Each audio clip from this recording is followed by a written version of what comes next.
نستعينه ونستغفره ونؤمن به ونتوكل عليه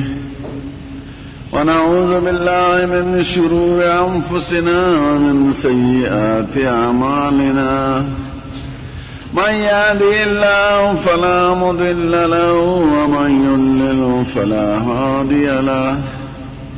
ونشهد أن لا إله إلا الله وحده لا شريك له ونشهد أن سيدنا وسندنا وحبيبنا وشفيعنا ورحمتنا ومولانا محمدا عبده ورسوله أما بعد فأعوذ بالله من الشيطان الرجيم بسم الله الرحمن الرحيم لن ينال الله لحومها ولا دماؤها ولكن يناله التقوى منكم صدق الله مولانا العظيم. درود شريف اللهم صل على حبيبك ورسولك سيدنا ونبينا محمد وعلى آله اللهم صل على حبيبك. زما عزتمند مشران و گرانونو دوستان، دا قربانه په سلسله کې تمام بیان شروع کړو چې یو د قربانه صورت او شکل له بل د قربانه درس او حکمت او عبرت. شکل یې خداو چې خلکو ساروي حلال کړ د خدای په نوم او سیو خوانه اسے تقسیم کرے او حکمت او راز او درس داره چې څنګه د خدای په نوم ته د مال قرباني کې نو د خدای په نوم به د جان قرباني کې د وطن قرباني بم کې د عزت قرباني بم کې او په قرباني به ته کامیابیږي هم په دنیا کې هم په آخرت کې. زمونږ د پیغمبرانو جون او زمونږ د پیغمبر علیه السلام جون او د هغه د ملګرو صحابه کرامو او د پاکانو علماء اولیاء او بزرگانو جون ټول د قربانو د درس نه ډک دي او په دغه قربانو دین را رسېدلی دلته. ما ورته مخکې ویلي که صحابه کرامو قرباني نه وای کړې پېښور ته به ایمان څنګه را رسېده. زمون او د عربو منځ کې څومره فاصلې دي او د غرونو او د شګو لارې دي او د حضور پاک د وفات نه صرف 15 کاله پس پېښور ته اسلام را رسېدلی چې نه مواصلاتو نه ریل ګاډیو نه اخباراتو نه نور ذرایع و قرباني وه. کراچۍ ته څنګه اسلام راوسه بیا پیغمبر په خپل ژوند او پیغمبرانو څنګه کړی.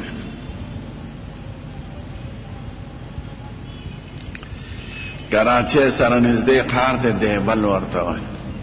او اوس هم هلته یادګارونه دي. د کراچۍ نه له ښکته سړی لاړ شي د حیدرآباد په لار نو د دیبل ښار دی، آثار دي ډېرې دي او هلته لوی سرکاري دفترونه دي د هغې د معلوماتو په باره کې او نقشې جوړې کړې. مسلمانان تلل انډونیشیا ته، دا په دې دریابي لاره به دغه کو سفر به هم کول او تجارت به هم کول. انډونیشیا خلقو ته د تجارت په واسطه ایمان نصیدلی تر چین پورې. چین کې اوس هم د یو لوی صحابي زیارت دی او جومات دی جامع مسجد سعد ابن ابي وقاص. 100,000 پورې جوماتونه دی اوس هم چین کې او په دغه ملکونو کې انډونیشیا او ملیشیا دا د ملک آخري طرفونه دی. نو یو کشته کې تلي عرب مسلمانان واپس راتلل. نو دا سندیان په خوانه ډاکوان دي او سم پکې دا ډاکوانو طریقې خدای مسلمان کړي دي خو پکې پیر پرستی ده دا سه پیران دي چې مونږ نه کوي او داس نه کوي روزي نه نسی خو پیر دي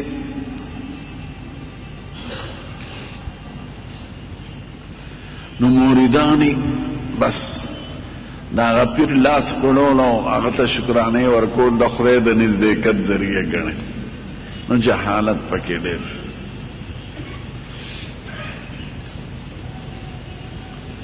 نو ډاکوانو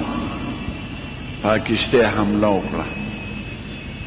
نو یو مسلمان ښځه بې عزتي وکړه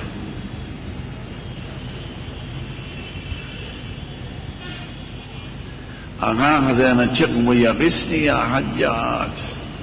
حجاج زمونږ امداد دراو رسېږه مونږ باندې ډاکوانو حمله وکړه دا چې مسلمانان لاړل حجاج گورنر د اسلام د بادشاہ د طرف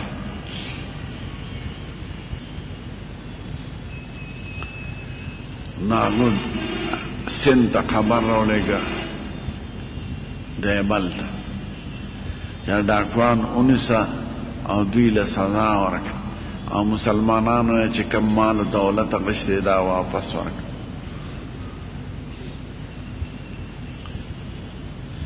هغه ورته جواب کې ولیکل وی زما پې وس نه رسي او که ته ترې اخیستې شې راشه والته وی ښځه به ترې بدل واله خپل واري نوجوان محمد ابن قاسم رحمه الله زومې مو او واري مو اته شپږ زره فوج ورکړې وی لاړ شي نو په دې دشتو په شګو بلوچستان ته د علاقو راغی نو چې دلته خبر شو د دیبل گورنر د هغه نوم راجا داهر هغه پخوا خو یو بادشي به نه و لو کلي کې او دو کلو کې به دغه راجګاڼې وي نوابې به وي د هندوستان د مختلفو اطرافو او یا راجګان راوغوسته او فوج یې تیار کړ 2 لکو پورې فوج مشوره په دې کوله چې عرب څومره لري دي او زمونږ او د هغوی په منځ کې غرونه او شګې او دشتې دي او دا داسې په زړورتیا را روان دي زمونږ د ملک د فتح دپاره شاته ورسه څوک شته نه شاته ملک نشته شاته امداد نشته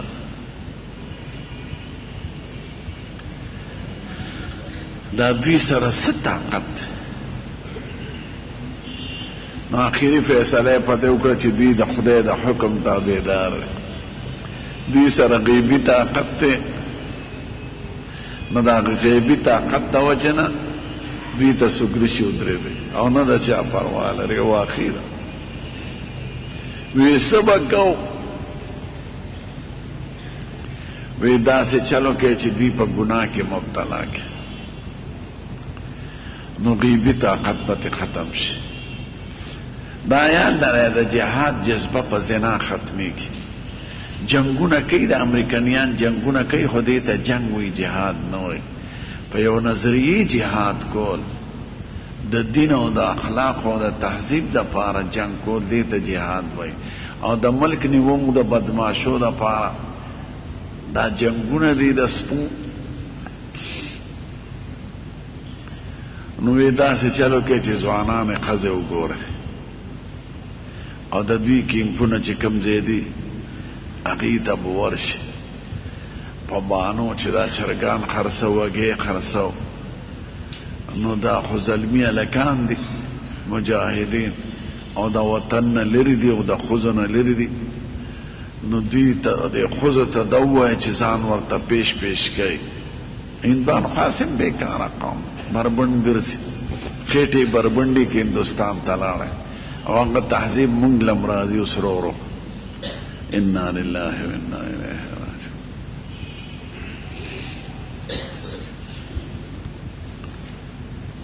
نو فوج کیمپو دا ځوانان ښځې لاړه خشته ډول سینګار کې چا ګې خرڅولی چا چرګان خرڅول چا یو شی بل شي وی چې دا فوج په زنا کې مبتلا شي نو دوی نه به غیبي طاقت ختم شي هغه مشر چې محمد ابن قاسم هلکو خو چونکې هغوی خو جهاد کو او د دین عاشقانو نو چې فوج یې وښکه بس پیشو چې دا خو څه مکر معلومېږي هغې خرڅوي او په دومره ښایستو جامو کې راغلي فوج یې راجمع کړه او یو آیات یې ورته ووایي قل للمؤمنین یغضوا من ابصارهم ويحفظوا فروجهم ذلك ازکى لهم ان الله خبیر بما یصنعون دې مسلمانانو ته ووایه چې نظرونه ښکته ساتي او خپل شرمګاهونه محفوظ ساتي نو تاریخ کې لیکي چې د 6,000 فوج په لار روانو د هغې سترګې اوچتې شوي نه دي یو ښځې طرف ته نو چې داسې فوج یې هغې ته به هغه اویا وار راجګان هم شکست ورکړه او 12 فوج د 6,000 کسانو او د ملتانه پورې راغله ملتان 600 میله لرې د کراچۍ نه هلته یو باغ دی کلاړی هغې ته قاسم باغ وایي نو محمد ابن قاسم هغه ځای پورې رارسېدلی دا قربانۍ د دین لپاره ایران سره جنگ و نو خالد ابن ولید د فوج مشر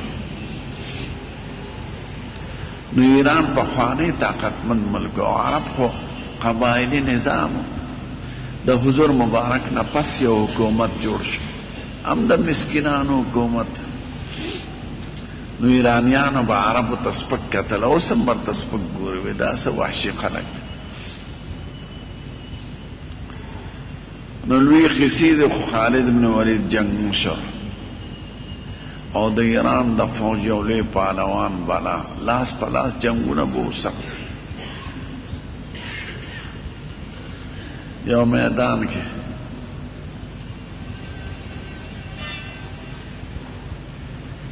مقابله راغله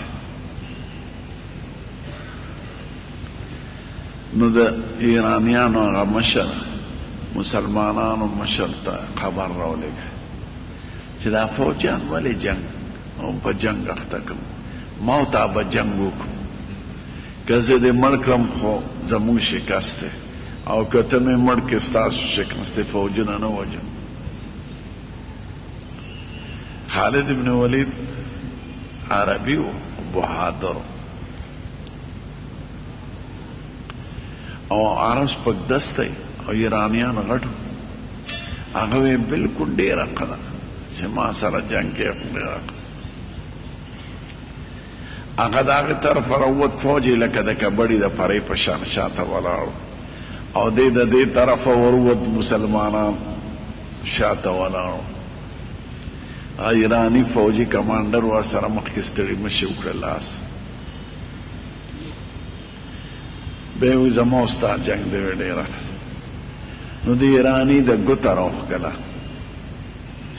نو د غمي په ځای سخټه پکې وه نو خالد ابن ولید ته وی دا پیژنې وی نه وی دا مې زهر راوړی دی یا به تا وجنم یا به زهر خورم نو خالد ابن ولید وخندل وی که مونږ د زهرو نه یارېدی خو دې ځای ته به راتلې نه وی راکړه هغه ګوتې ته واچته او هغه زهر یې په تالي کې واچو وی زما دا یقین دی چې خدای پاک وجل او مرکې دا اسباب دي خو اسباب د خدای په اختیار کې دي زما دپاره شفا ګرځي نو ما باړو بسم الله الرحمن الرحیم او ګپې خولې ته واچو بس سړی په خپو پرېوت تاسو سره جنګ نه شو کولی صلح ډېرو پکې ایمان نو چې قربانۍ صفت یې پکې پیغمبرانو صحابو د دین دپاره قربانۍ کړې دي او د هغې قربانۍ په نتیجه کې موږ مسلمانان موږ نه قربانۍ صفت ختم شوی دی نو خلک راباندې لوبې کوي سید الکائنات د نوح علیه السلام بیان کوي نوح علیہ السلام د عراق کې تیر شوی. دا عراق پخوانی آباد ملک دی او دا نور دنیا رستو رستو آبادی شوی. دنیا کې اول آبادی میں عراق کې شروع شوی ده. موصل یو صوبه ده، اول ته یو غر دی جودي غر ورته وایي. دا غی لمن کې اول انسان آباد شوی دی، آدم علیہ السلام. دا غی نه پس آبادی شروع شو. او عراق کې دوه دریابونه هم راغلي دي، دجله او فرات. به بغداد کې یو ځای کېږي.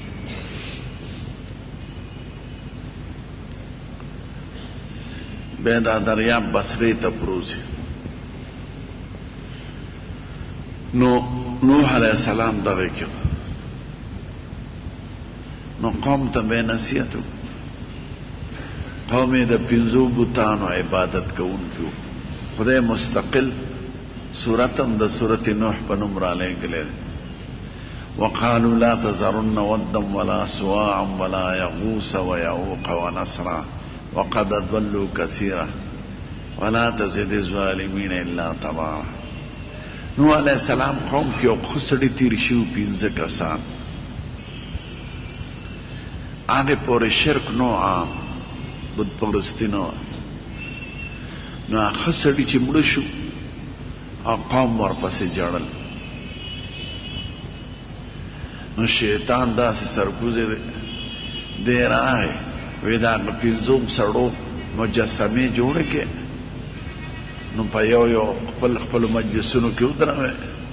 نو چې هغه را یادېږي هغه مجسمو ته ګورې نو تسلي به هم کېږي. نو هغې بوتان جوړ کړل مجسمې. دا ود دی، دا سواع دی، دا یغوث دی، دا یعوق دی، دا نصر دی. 15 پیرانو، 5 تیرت، 5 پیر او 5 تن پاک. دا ټول هغه 5 اصطلاح ده چې را روانه ده په جاهلو کې. دا 5 تیرت دی، هندوانو کې 5 تیرتی، سکانو کې 5 خپل دغی. څوک پنجه صاحب د سکانو پنجه او 5 تن پاک په دې قبرونو باندې لیکلي. 5 تن پاک دا هغه پنجه ده. او قرآن شریف کې ذکر او شروع د نیکان هغې دا کار نو کړی، نه چاته ویلو او خلک مړه شو. دا بخاري شریف کې بیان ده چې دا پاکان اولیو د خدای چې مړه شو نو د قومونو مجسمې جوړې کړې. نو چې چا جوړې کړې هغې د واره عبادت نه کوو، ځکه هغې په خپل لاس جوړې کړې وې. خو د هغې نه وروسته نسل چې راغی هغې به د هغې عبادت شروع وی چې ده ته سجده لګو نو د روح د ده کې د هغه بزرګ روح وي نو هغه خوشحاله شي. او چې هغه خوشحاله شي نو هغه هم خدای ته رسوي. ما نعبدهم الا ليقربونا الى الله زلفا. هندوان په دې پوهېږي چې دا خو کاڼی دی او سکه ده او اوسپنه ده او سپین زر دی او لرګي بوتانې په دې خو پوهېږي. وی دې کې د هغه روح راځي نو چې ده ته سجده وکړو نو هغه روح به رانه خوشحاله شي او هغه روح به هم خدای ته ورسوي. قرآن شریف کې هم دغه شان بیان چې موږ د دوی عبادت کوو په دې غرض چې خدای ته مو رسوي. نو نوح علیہ السلام دغه قوم ته راغله او هغې د 15 بوتانو عبادتونه وکړل. نو نوح علیہ السلام به ووو او به او دی به خدا را پرېوت. په مخ به یې وینه راغلې، غاښونه به یې کنه ولا مات کړل. چې دې به لږ په حوصله شو خفه شو بیا به هغې پسې راغله. ورته ویې دا نصیحت بیا به پې هغې را باندې کړې. وی دا څوک دی؟ ځکه پیغمبران هم د فقیرې په جامه کې راځي، د بادشاه په جامه کې نه راځي. وی دا خوشي ته شي دا فقیر دا پسنګه. نو زمون پیغمبر علیہ السلام دا هغه نقل کړی په مخ نه به په لاس وینې لر کړي او بیا به چې لږ به حوصله کې شو خبر شو بیا به ورپسې لاړ. 900 کاله چاته نصیحت کول دا د ټوکو خبرې نه دي. جان قربانی کړی د عزت یې کړی د دې پروا نه ده لرله. آخر د خدای د طرفه وحی راغله وأوحي إلى نوح أنه لن يؤمن من قومك إلا من قد آمن فلا تبتئس بما كانوا يفعلون. خدای دا طرف وحی راغلی دا چې څه مسلمان شوي دي دا د نور نه کېږي. یو څلوېښتو پورې مسلمانان شوي هغه هم غریبانه، ځکه هغوی به وایي ما نرا کتبک الذین هم راذلون بادی الرأی وما نرا لکم علینا من فضل بل نظنکم کاذبین. تا پسې څوک روان دي دا خوشق غریبانه چې نه په خبره پیږي نه په څه پیږي. نو نوح علیہ السلام ته چې خدای وحی راولېږه نو خدای پاک ختم یې کړ. دی وایي او دعا وکړه قال رب انی دعوت قومی لیلا ونهارا فلم يزدهم دعائي الا فرارا واني كلما دعوتهم لتغفر لهم جعلوا اصابعهم في اذانهم واستغشوا ثيابهم واسروا واستكبروا استكبارا ثم اني دعوتهم جهارا ثم اني اعلنت لهم اسرارا فقلت استغفروا ربكم انه كان غفارا يرسل السماء عليكم مدرارا ويمددكم بأموال وبنين ويجعل لكم جنات ويجعل لكم انهارا ما لكم لا ترجون لله. خدای ما خود شپیم نصیحت وکړه دوی ته، دروازه مې وکړه، په پټه مې وکړه، په څرګنده مې وکړه، شپه او ورځ. خو دوی چې زه ورته څومره نصیحت کوم هغومره د دوی سرکشي زیاتېږي. نو خدای دا ختم کړي. خدای پاک ورته ویې ډېره ښه ده. او به تاسو ټول اورېدلي چې خدای پې طوفان راوست، لاندې نه بره نه باران شروع شو، لاندې نه ځمکې نه اوبه راوتې، 40 ورځې پرله پسې باران. نو په ځمکه اوبه ودرېدې او باران. او ده ته خدای حکم وکړه چې کشتۍ جوړه کړه، ته په هغې کې ناست. نو خدای بیان کوي ويصنع الفلك وكلما مر عليه ملأ من قومه سخروا منه قال ان تسخروا منا فإنا نسخر منكم كما تسخرون فسوف تعلمون من يأتيه عذاب يخزيه ويحل عليه عذاب مقيم. خدای وي د بکشته جوړول خلق بور پورې خندل دې خوار مولا ته ګوره پاوچس مکه کشته جوړي نو دریاب شته نو بشتا د بوي ټیکته د دې روز باراشي اواز سره د طوفان نو شو. نو خدای پاک اسمان ته حکم کوي وقيل يا أرض ابلعي ماءك ويا سماء واقلعي وقيل الماء وقضي الأمر واستوت على الجودي وقيل بعدا للقوم الظالمين. خدای اسمان ته وی ودرېږه او زمکې ته وی اوبه راکاږه او د نوح کشتۍ په جودي غار ودرېده. جودي اوس هم غار دی هلته کې او دا کشتۍ نښې اوس هم شته ډکرې د روس په عجایبګر کې پرتې دي ځکه سیاحین او دا ټورستان دا په غرونو ګرځېدل نو تختې پیدا کړې دي.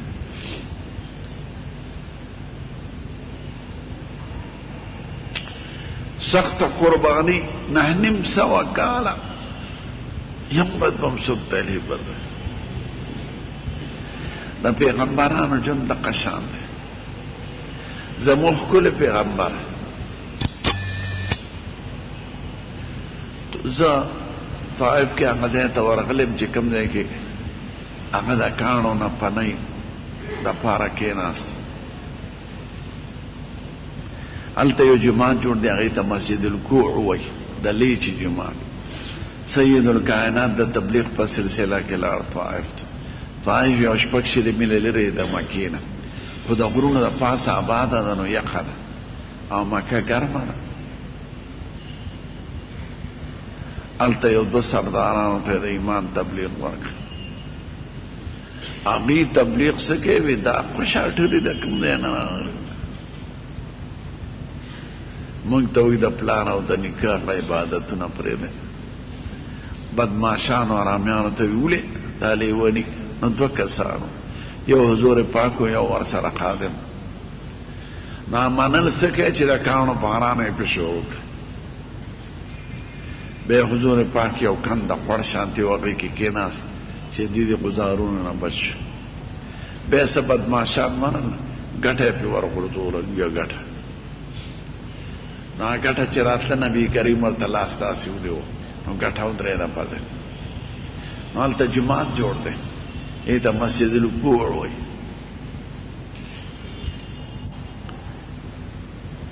ملائکی راغلي قربان دا غرونه په یو ځای کوو چې ټول د طائف خلک مردار شي نه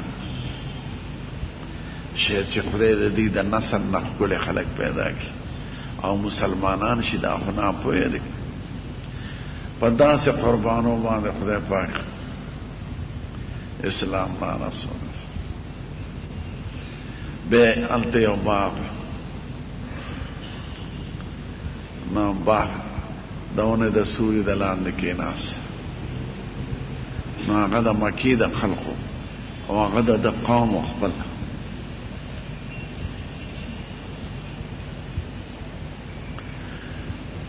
نو هغه باغ کې چې کوم سړي ناستو مشران د مکې خلکو هلته به یې باغونه اخیستل پوړي کې به یې 2-3 میاشتې هلته تېرولې طائف د مکې د خلقو یخ ځای دی لکه زمون خلک عالم دغه ته ځي کالام ته او بحرین ته او مري ته دا شان هغې طائف ته ځي ابها ته ځي دا ځای نه دي پکې یخ قسیم ته نو طائف ښکلی ځای دی نو هغه تربورانې و دوه هغې ولیده چې دا خو فلانکي دی او دلته جوړې راغلی دی او چا ورته تکلیف رسولی او د ونې د سوري د لاندې ناست نو هغې سره یو قادم و د هغه نوم و عداس او غلام د روم د علاقې غلامان به خلکو اخیستل او خرڅول هغه ته وایي د انګور یوسه او دغه سړی مسافر چې هغه ونې د لاندې ناست دی د هغه تکې د قرازه دی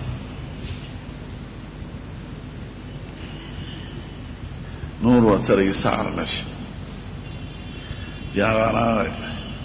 نبی کریم ته مخې ته غونچک د انګورو کې خو دا چا درکړه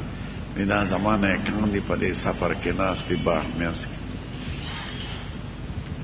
نو حضور پاک وایي بسم الله الرحمن الرحیم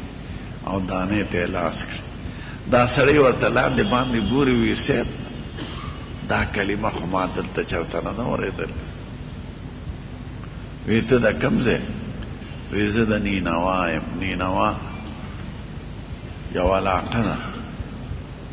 هم عراق طرف ته ده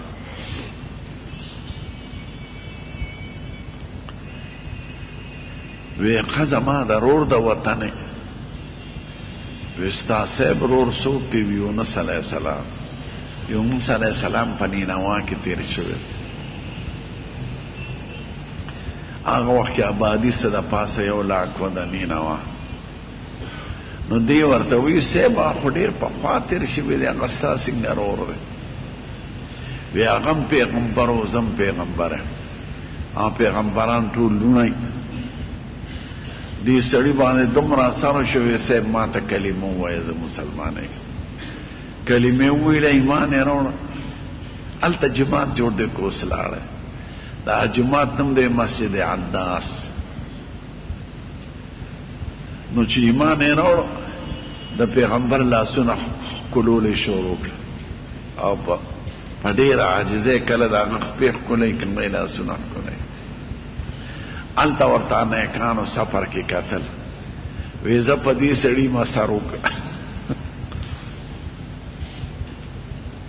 چې دی ورغی وی هلکه دا ولې وی قسم دی دا خو پیغمبر دی په حق نو ایمان یې راوړی نو په دومره تکلیفونو بیا بدر کې احد کې د حضور مبارک باندې څومره غزارونه دا یو نه پې زیات غزارونه د تورو شوي خو شپږ صحابه د هغه د پاسه به پرېوتل چې هغه له به تور راتله ده به ورته ملا نږدې کړه شپږ پرې کړي شوي دي د هغه د پاسه یو صحابي و چې غشي به حضور پاک له راته ده به ورته لاس نیوه نو لاس یې الوتی او پیغمبر علیه السلام په دې دومره غزارونو کې خدای محفوظ ساتلی دی صرف 3 غزاره ولګېد یو په سر ولګېد سر وشلېد یو په خولې ولګېد غاښ مبارک یې شهید شو مات شو د لاندې جامې مخ کې غاښونه دوه کې او یو په مخ ولګېد کونډه د زهرې په مخ کې ننوته که هغه غوستې خدای پاک با ټول کافران مړه کړي وی خو د دین په لار کې خو محنت دی او قرباني ده دومره سخته کونډه ننوتې وه چې یو صحابي په غاښونو راوښکله نو په دومره زور یې راوښکله چې د هغه غاښونه پرې ووتل او بیا د هغه وینه نه ودرېده ځکه دومره سخته بیا حضرت فاطمه الزهرا را رسېدلې وه جنګ ته زنانه راغلې په منډه چې خبر شو چې مسلمانانو ته تکلیف راغلی نو هغوی به پرې اوبه اچولې خو اوبو باندې وینه نه ودرېده یو پوزکې پروت و پوزکې وسوځه او ایرې والا په مخ کې ایښوده نو هغې سره وینه ودرېده دا قرباني وه د بدن او د عزت او د هغې قربانو په نتیجه کې موږ مسلمانان یو د هغې مخکې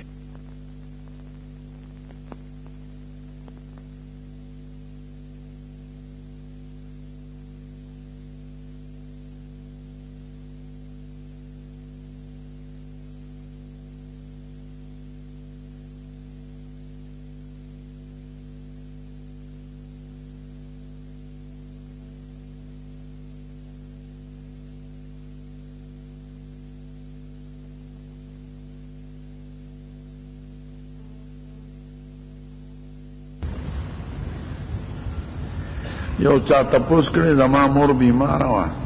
او په بیماری کې ترې روژې او مونځونه پاتې شوي دي که په بیماری کې مړه په مړه پاتې شي که نه روژې خو پرې نشته او مونځ بیا هغه پورې دی چې کوم وخت په خود وي که بې خوده شي نو بیا پرې مونځ هم نه نو هغې پورې چې کوم مونځونه په خود به مونځ چې قضا شوي د هغې خو کفاره ورکول پکار دي د یو مونځ په سر 2 کیلو غنم او د روژو پسې نشته په بیماری کې چې بیمار وفات شي او روژو جوړ نشي روژې معاف دي ټول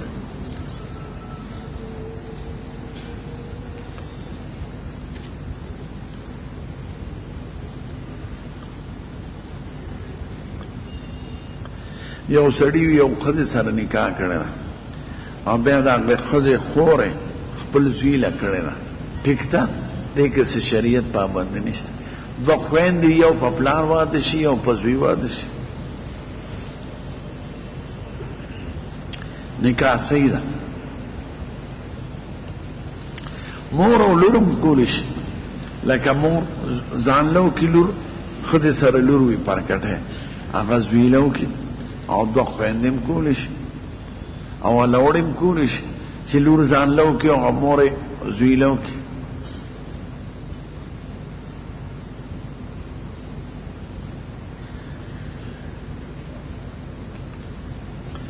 یو ښځه مې ولیده چې اوله قبر ښکل کړ بیا پې تندې ولګوه په دې کافره کېږي نه خو ګناهګاره ده دا کار نه دی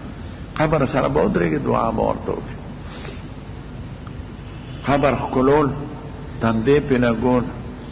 کاڼي مګل په ځان دا بند دي چا وی زما ماشوم دی په جناتو اثر دی پې خو چا وله تعویز کړی دی تعویز کې دا لیکلی یا آصف مرخیه او یا سلمان المدد نو دا شرکی کلمات دي مدد په صرف د خدای نه غواړه د انسان د مخلوق نه مدد غوښتل نه نه هغه تا اوري نه د هغه په اختیار کې ده نه هغه علم کې ده نه ستا نه خبر ده د انسان ته به آواز نه کوي دا کلمې په تعویزونو کې شرکی کلمات دي بغیر د خدای د ذات نه به غائبانه امداد د چا نه نه غواړي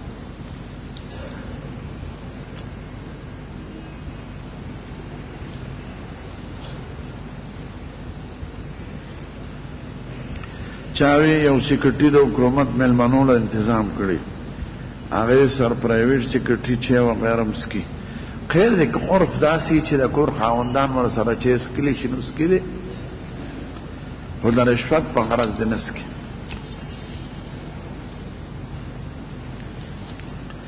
چاوی د محرم میاشت روخیږي نو واده بندي نه، دا د ځان نه خبره ده. محرم خدای عزت میاشت ده، عاشورا د عزت او د خوشحالو ورځ ده. لسو پیغمبرانو سره خدای احسانات کړي. دا خو اتفاق داسې و چې سنه 61 هجری کې حضرت حسین رضی الله عنه هغه شهید شوی دی. لکه د لوی اختر پر ورځ یو واقعه وشي نو تاسو به د غم په شکل نه مناوئ،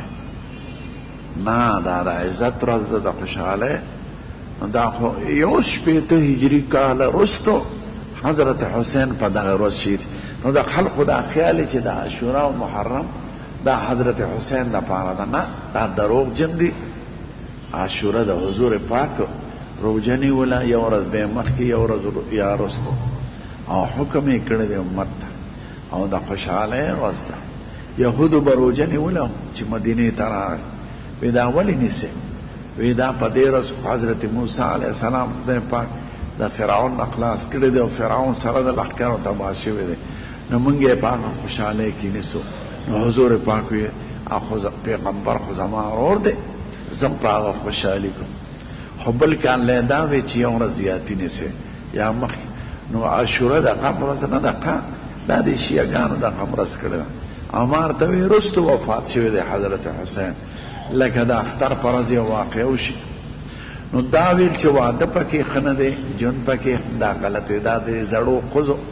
او د زړي پودړو پیرانو خبرې دي. د حضور پاک لومبی واده د عاشورې پر ورځ شوی دی حضرت خدیجه الکبرا سره. نو د خوشحاله ورځ ده، د غم په حیثیت مه مناوئ. غم مناول زمون په دین کې نشته. ته به قرباني کې جهاد وکې چې غمونه مناوئ، ته به څوک مخکې. د حضرت حسین کارنامې جمع کول پکار دي. که زه پې وجاړم هغه ته څه فایده؟ ټول بهادر قومونه په شهیدانو جړا نه کوي، هغوی د هغوی عمل او کردار مخکې کوي او مخکې روانوي. نه صحابه کرامو په شهیدانو جړا کړې ده، نه زنانو.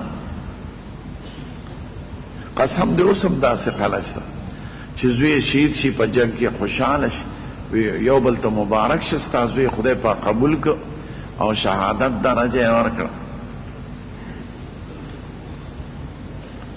تو واده زامنو لوکه بالکل اس پابندی نشته، دا رواج د غلطو خلقو ده.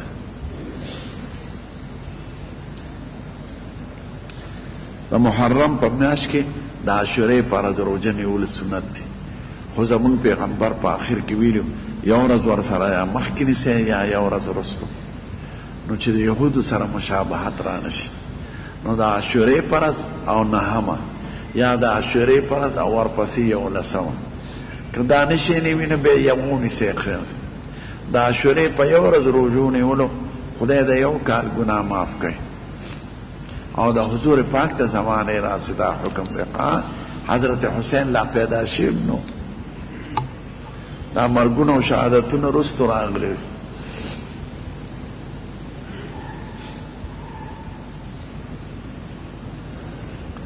ویزه پس معلومم چې خدای پاک باندې راضي دی. که ته عبادت په شوق کو دا علامه ده دی چې خدای تعالی خوشاله دی، او که عبادت کې د ناراضتي وه دا علامه ده دی چې د خدای توفیق در سره نشته. خدای چې چا ناراضي وي هغه د عبادت توفیق ورکوي، او هغه په شوق کوي، مالی عبادت بدني خوشاله.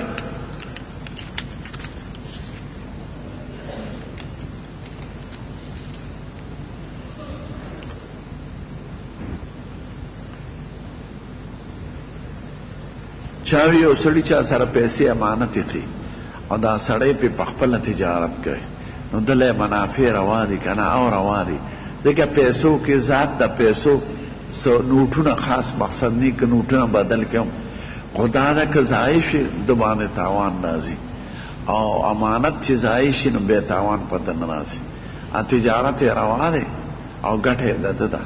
او اصل سرمایه به مالک لور کی. خو خدای دا چې تاسو ته وکړو کني روا ده پکې. سړی سره د یتیم پیسې پاتې میراث هم د تجارت پکې وکړي، هغه ته هم فایده ورسېد، ته هم فایده ورسېد.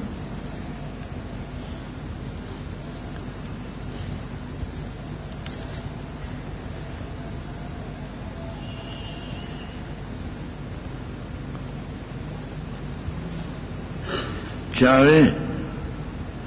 محرم الحرام کې روټه خلق ماته کیوں چوری ته جوړه کی دا خو محرم الحرام کې نه کی سفر کې کوي او دواړو غلطه عقیده چوری ماته ډوډۍ ته وای عربی کې ورته سرید وای اردو کې ترجمه چوری راځي نو د خوځو داغه چورې نه دا چوری جوړه کړي چې ډوډۍ ماته کی کنه ډوډۍ په خوروا کې او په وخت په خوروا کې ماتول ته سرید وای نو د حضور سرید خوخو نو دا بدین دا جوړه کړی چې هغه بیمار شي او به خشيو او به دا چوری کړی دا دروغ دی ښا نه بیانو چوری کړی دا ان دا رواج تا په ټول ملک د اسلام کې دا د پښتنو کې دا او د خزو رسمونه دي خزې د تلو راتلو د پاره سبانه جوړي نو دا چورې د فلان کله چوری وړو دا دی نه بیانو دا کړی دي نه زمون په دین په کتابونو کې شته دا د پښتنو د خزو په کتابونو کې دي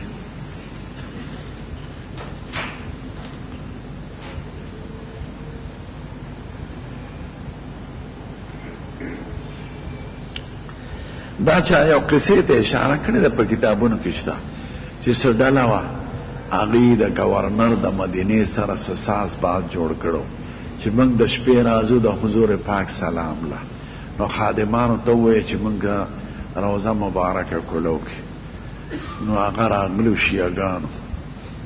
نو ډیر کسانو د شپې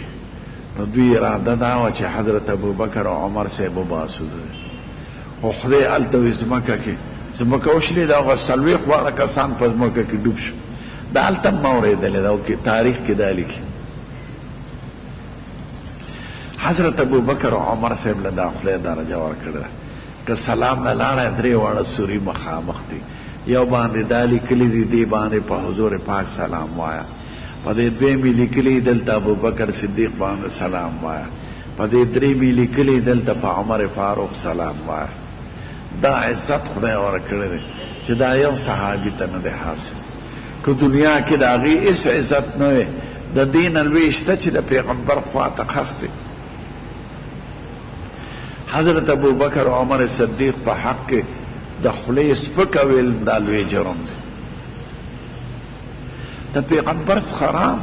د پیغمبر مرګري د پیغمبر په ژوند کې مرګري او قبر کې مرګري ته د هغې سپکه کې ولې څه ګناه کړه دا نور الدین زنګي یو دوه یهودیان جنټان وجلو دا په تاریخ کې شته او ما هلته مو اورېدلی دی هلته یو خادمه ماته یې ښودله دلته وی حسن الحدید دی حسن الحدید د اوسپنې قلعه ده په ځمکه کې دننه نو دا داسې قصه شوه یهودیانو دوه او د ملایانو په شکل لاړل او د مسجد نبوي نه بار یو کور وقف هغې کې دیرو نو هغې به د شپې سرنګ وښکو او د حضور پاک جومات ته قبر مبارک ته سرنګ را رسو نو دیوال د جومات دیواله پورې را رسېدلو دې کې سلطان نور الدین زنګي خوب ولیده په مصر کې د بادشاهي مصر کې او ټول حکومت دا و چې پیغمبر علیه السلام ورته وایي دا دوه سپي زمانه لرکه شکل یې ولید خوب یې ولید را پاسېد پریشان اوده شو مونځ یې وکړو اوده شو بیا خوب ولیده وی دا دوه سپي زمانه لرکه بیا را پاسېد دا څنګه خوب وینم مونځ یې وکړو بیا اوده شو بیا خوب ولیده بیا وی دا خو څه چل دی سهار وختي وزیر پسې خبر ورولېږه چې دغه شان خوب مې لیدلی دی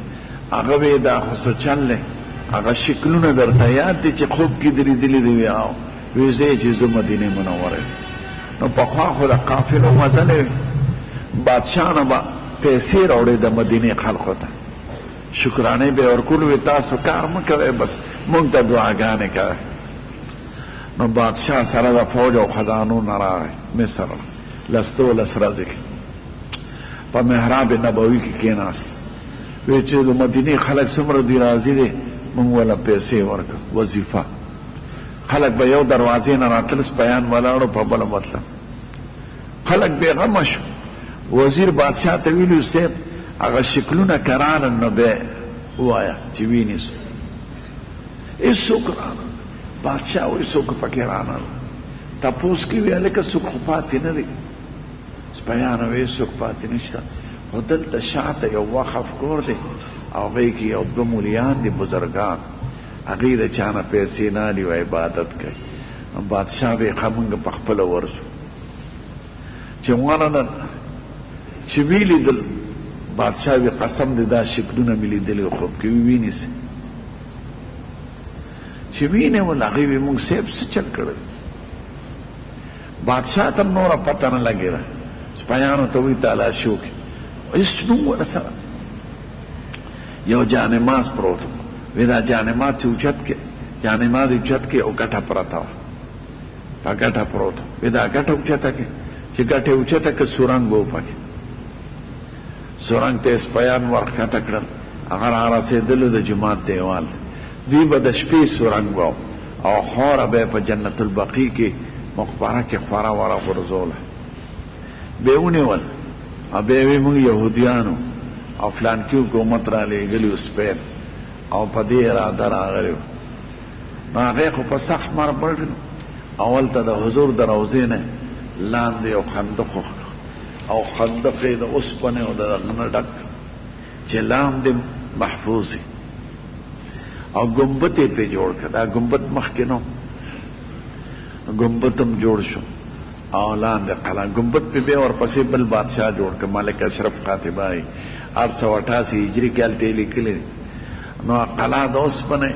هغې د قبر مبارک نه چاپېره جوړه کړې ده په ځمکه کې ده نو دا قصې ته دا لیکلي دي په تاریخ دا د شپږمې صدۍ قصې دي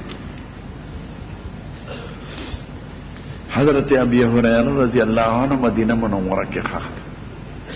سن 59 هجري کې وفات شو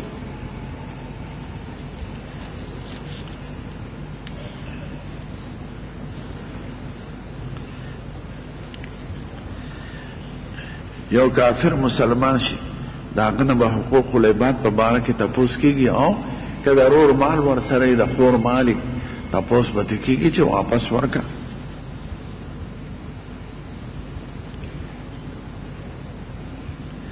حضور پاک ویښته څنګه و هغه 3 قسمه سر پرېښی دی د دې غوږ نرمۍ پورې او د سټ منځه پورې او د اوږو پورې چې کله به یې وانغېستلو اوږده به شو اوږو ته به ورسېده چې کله به یې واغېسته نو د سټ منځ ته هم رسېدلی او د دې نومونه هم دي په عربۍ کې وفرو لمو جمه کله به یې ویښته وفرو کله به جمه کله به لمو او تورو ویښتې چې وفات کېده 3 کاله عمر و خو په سر او ویښتو کې 18 پورې سپین ویښتو دومره صحت یې ښکلی کنه ټول عمر په جهادونو کې او ډوډۍ چرته خوراک چرته هغې په عمر کې عمره نه ده لیدلې نه په عمر کې چتری په سر کړې ده او نه په عمر کې د غوښه انګولې 2 وخته خوړلې ده پرله پسې نو ویښتې 3 قسمه پرېښې دي د غوږ نرمۍ پورې او د سټ منځه پورې او تر اوږو پورې 3 واړه سنت دي د اوږو نه به زیات ښکته کول ښه کار نه دی بیا ښځو سره مشابهت راځي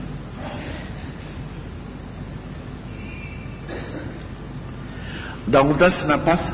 حضور پاک عام تولی نه دی استعمال کړی ځکه غریبي وه یو ځل یې ولم بل بیبي ورته صادر پیش کوي نه خو ناروا نه دي ممکنه ده چې هغه ته کپړه خیره نه وه یا ممکنه ده چې هغه د اوبو اثر یې په بدن پرېښوده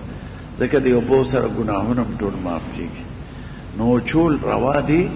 خو ضروري نه دي سنت یې مه ګڼئ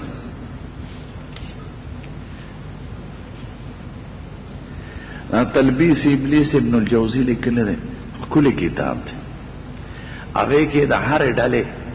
غلطۍ لیکلی دی صوفیانو کې دا غلطۍ محدثینو کې دی فقهاو کې دی بادشاهانو کې دی ښځو کې دی سړو کې دی د هر قوم هغه مکرونه یې لیکلی دی او شیطان په کمې کمې طریقې دا خلک وایي مولا په کومه طریقه دوکه کوي بادشاه په کومه طریقه دوکه کوي پیر په کومه طریقه دوکه کوي او حاکم په کومه طریقه دا پکې راغلي آیت تلبیس ابلیس وی اصل کتاب په عربی کې اردو کې ترجمه حضور پاک مسواک والد او مسواک خوخ او آخری عمل چې دنیا نه ته مسواک والد مسواک لاس کې چې وفات شو د قجوري د لخت مسواک آخری خو هغه مسواک خي چې هغه کې الکتریک والی وي لکه زمونږ د وطن د سپین مسواکونه یا هغه تور چې د زیتون د لخت رانولې وي یا د بقرانې د بوټي شجرة النیم ورته وایي د هغې مسواک وي برش چې مسواک نه نو برش هم والی شي خو برش هغه شان فایده نه کوي لکه مسواک په غاښونو په پلنو به وي او په ژبه هم والی شي او تالو ته به یې رسئ ځکه په دې ژبه بلغمي ماده نو چې په ژبه ووخي او تالو ته ورسئ نو بلغم کولو شي او برش سړی په ژبه نه شي والی نو په ژبه صرف په برش غاښونه پاکېږي خو ژبه پرې نه پاکېږي او تالو او په مسواک ټولې فایدې راځي نو د مسواک استعمال زیات ثواب ډیر مرضونه د خولې او د پوزې سره تعلق لري او زمونږ په دین کې 15 وخته د خولې او د پوزې وینځلو دغه د کم از کم نو هغه ټولې بیمارۍ ختمېږي خو نسواري سړی نه یا چې په پوزه نسوار کوي یا په خولې دا ګند دی نسوارو سره 40 بیمارۍ پیدا کېږي او په سګرټو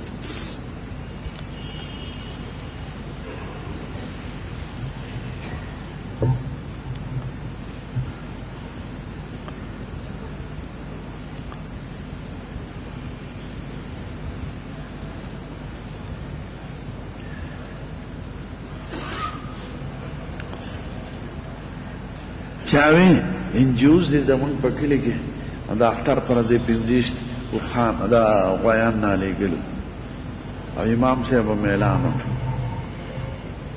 نو دې کې انجوز کې مسلمانانه خیر دي کې عیسائی تعالی او غوی درکې خیر دي جام دې دی حلال کا خو دې کې حماته سبدیت تکراري او کاغه پته عیسائی کوي نه به ته مالا اواسه هدیه خو سړی د کافر مغشتي شي نو پته نه لګي چې انجوز څوک مسلمانانو کې عیسایان قرباني شوی ده او وخت چې چا پړلې دی خیر او غیمام پسې منظم کیږي غب مکه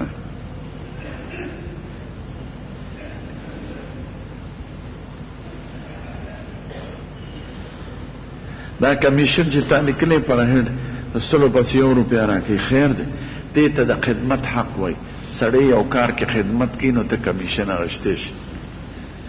لکه موټرو خرڅولو کې ځمکو خرڅولو کې لرګو خرڅولو کې کمیشن علی دلال نو خیر دی دلالی روانه خو کمیشن به معلومي او دروغ او ټګي به پکې نه کوي زمزم په ولاړم سکلم راغلی دی او په ناستم اصل کې حضور پاک په اوخه ناستو او لاندې زمزم اوبو کې خټې وې اوبه زمون زمانه کې ما چې سبق وینا وخت کې زمزم سرګندو او په سرخه به اوبه راوښکلې دا سیزونه رستو راغلي اوس زمزم باندې لري اوبه بوتلې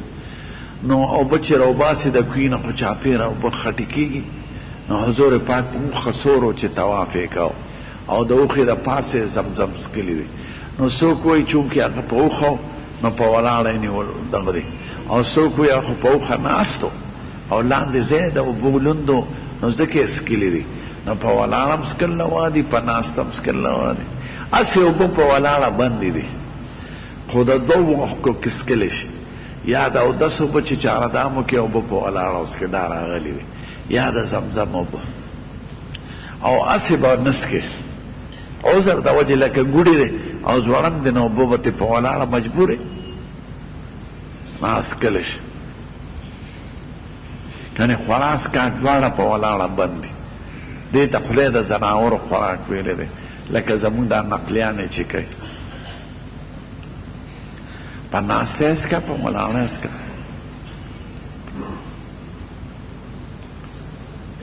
ماشوم له بیت الرحمن یا بیت الله نوم کې ښودل څنګه دي دا خو غلط دی بیت الله خو د خدای کور ته وایي نو دا زوی ستا د خدای کور دی نه عبدالرحمن والا کېده خادم الرحمن، ساجد الرحمن، د خدای عبادت گزار. بیت الله نومونه ولګ دی، بیا ومله جماعت کې ده، جمعې جماعت. قضا عمرې په شریعت کې نشته، دا دی پیرانو جوړه کړې ده، نه حضور پاک کړې ده، نه صحابه، نه امت، نه زمونږ په مذهب کې شته.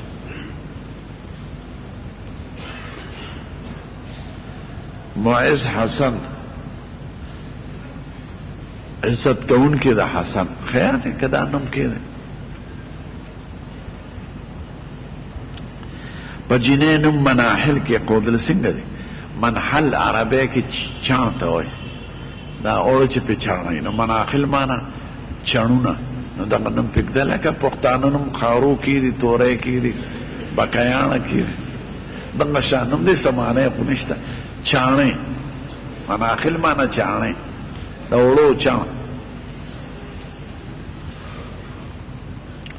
د مسې د موزې خلاص باندې کوي،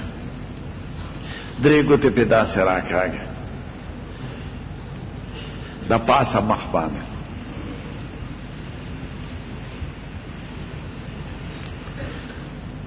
د حضور پاک جامې ساده وي، اکثر بلنګ کې او صادر به ځان نه ته وکړو او کمیس یې استعمال کړو. دا پرتګال زمانه کې نو، دا د هندوستان نه ایران ته لاړ، د ایران نه یو تاجر وړو، نو حضور پاک بازار کې یو ځل پرتګ ولیده، نو خوښ یې شوې، دا خو ښکلې جامه ده، او په 4 روپۍ واخیسته. نو اخیستلې په بیه راغلی دی او خوښ کړې هم ده. نو ظاهره دا چې اخیستې ده، اغوستې به مې، نو پرتګ پټه جامه ده، او لنګ کې سړی کله ښکاري چې سړی رواني پسې کلی یا هوا وي، نو کله لنګ اوړي روړي نو پرتګ هغې خوښ کړی دی. خو عام هغې به لنګ اچه او صادر او کمیس یې اغوستی دی، او صادر به یې ځان نه راته وکړ.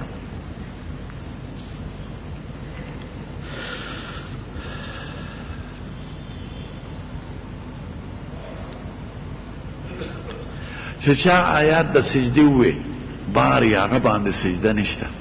سجده په ادن نه خلقو ده چې ورپسې د تلاوت هغه سجده به په مانځه کې کې. او الف لام میم سجده دا صورت وینا سنت دی د جمعې په مانځه کې. حضور پاک په د جمعې په سهار په مانځه کې هر کتاب د حدیث کې راځي چې په ډومبي رکعت کې به الف لام میم تنزیل و سجده وي، او په دویم کې به صورت دهر وي. او زمونږ د شیخان د جمعې په شپه تبارک الذی وایي، د دې څه ذکر نه دی راغلی په حدیثو کې. دا ذکر دی چې جمعې پر ورځ د سبا په مانځه کې به هغه الف لام میم تنزیل و سجده 21مه پاره کې صورت دی، او صورت دهر په 1 کې دا به وي، او د دې وینا سنت ده.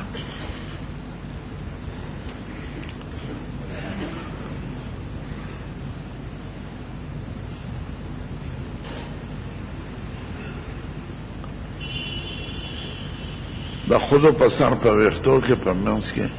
لار پشه، لار وښکل خیر دی، که ښځې لار وښکل ښه ده، که لار نوم باسي هم خیر دی. سړی دا سر ویښته پرېښودل سنت دی، او لار پکې دویم سنت دی. نو که لار پکې سړي ونښ کنه سر هم داسې واړه هم ټیک ده،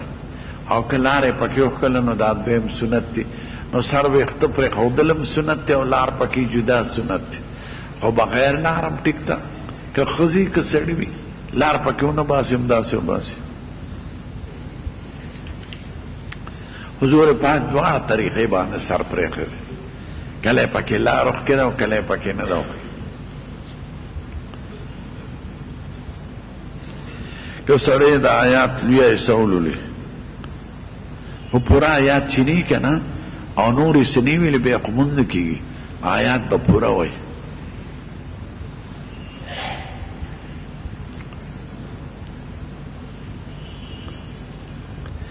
کلمه د زنکدن وخت کې چې غرغرې ته رسېدلي، ایمان نه قبلېږي هغه وخت کې، نه توبه قبلېږي. دا د قرآن شریف آیات دی. موحد او د محد څه معنا ده؟ موحد خو هېڅ معنا نشته، محد غلطي لیکلې، محد وایي زانګو ته.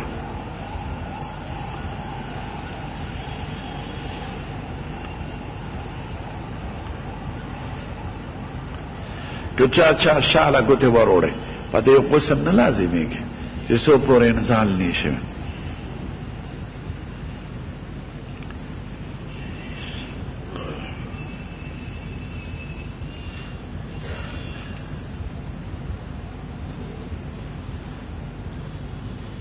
عرش په صورت ملک وینا غوره ده. سړی تبارک الذی وی عرش په دی وی دی باندې خدای عذاب خبر ختمه. او سړی مور پلار ته بخلی شي وایا وای خدای د دې ثواب مې مور پلار ته ورسه. که منځونه به پاتې نو د هر منځ اما یو منځ په سر به 2 کیلو غنم ورکوي یا د هغې پیسې.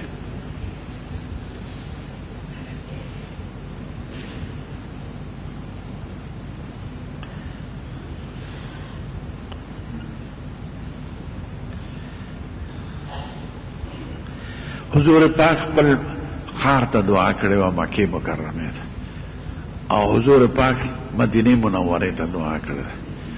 نو هلته دې سوال لیکلی دی چې مکه مکرمه کې یو مونځ په 1 لاک دی نو په مدینه کې به 2 لاک کوي. نه دا هغه نه دی ویلی، هغه به دعا د برکت کړې ده. وی خدای الا من ابراهیم خلیلک وعبدک وقد دعاک لمکه وانا خلیلک وعبدک وانا ادعوک للمدینه ضعفی ما دعا ابراهیم لمکه. خدای ابراهیم علیه السلام ستا پیغمبر او بنده هغه د مکې قار د پاره دعا کړې ده. زه ستا پیغمبر او بنده یم، زه د مدینې قار د پاره دعا کوم. دې کې دوچند برکتونه واچې د مکې په نسبت. نو څوک وایي دا د مونځ مسله دې کې داخله نه ده. مونځ هلته په 1 لاک دی او د حضور پاک په ښکلي جومات کې یو مونځ په 1000 دی. ځان له مونځ او د جمع په 20 بدلیږي.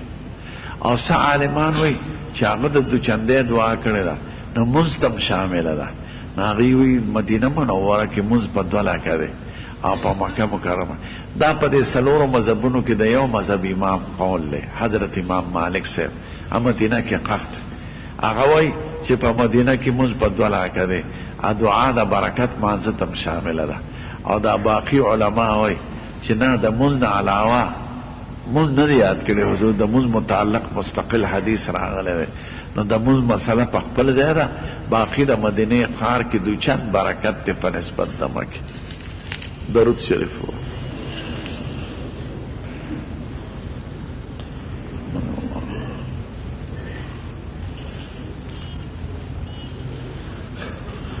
اللهم ارنا الحق حقا وارزقنا اتباعه وارنا الباطل باطلا وارزقنا اجتنابه برحمتك يا رب.